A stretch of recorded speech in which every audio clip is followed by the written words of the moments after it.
जनता म्हणाली अजूनही काकाच का? पक्ष मिळाला, चिन्ह मिळालं, सगळं मनासारखं झालं, तरी अजूनही काका का? काका बोलवता धनी पुरेपूर जाणतो.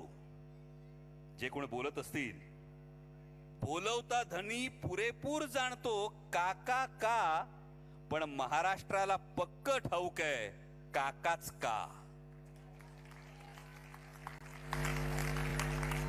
कारण काका फक्त माणूस नसतो, कारण काका फक्त माणूस नसतो, काका फक्त नेता नसतो. 50 वर्ष महाराष्ट्राच्या मातीतून, 50 वर्ष महाराष्ट्राच्या माणसातून वाहणारा काका एक विचार असतो.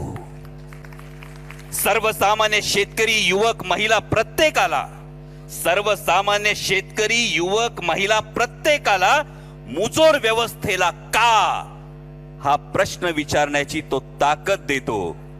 काटेवाडीच्या का पासून कारगिलच्या का पर्यंत, काटेवाडीच्या का पासून ते कारगिलच्या का पर्यंत, काळ्या मातीच्या का पासून ते कणखर कातळापर्यंत महाराष्ट्राची दिल्लीतली ओळख काका काकाच असतो.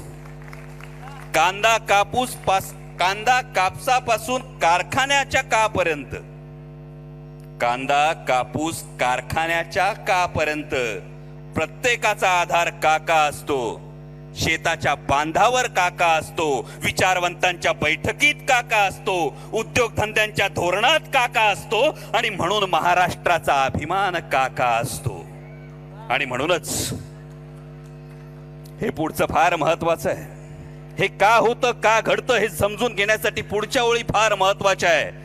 शेताच्या बांधावर काका असतो, विचारवंतांच्या बैठकीत काका असतो, उद्योगधंद्यांच्या धोरणात काका असतो, महाराष्ट्राचा अभिमान काका असतो. आणि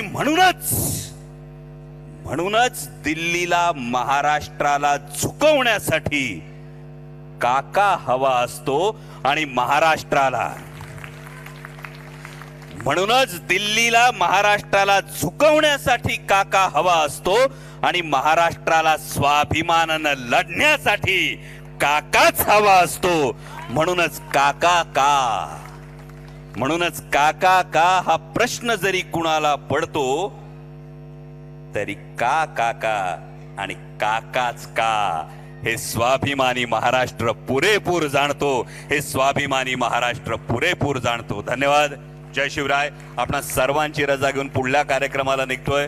पण पुन्हा एकदा भावनाताई, रोहिणीताई, आपलं मनापासून अभिनंदन करतो इतक्या देखण्या कार्यक्रमाबद्दल. आणि ही जी तुम्ही सगळ्यांनी ही शक्ती दाखवली आहे, या शक्तीनं लढण्याची एक उमेद, लढण्याची एक प्रेरणा ही कायम मिळत राहील. याबद्दल मनापासून आपला आभार मानतो. धन्यवाद. जय शिवराय.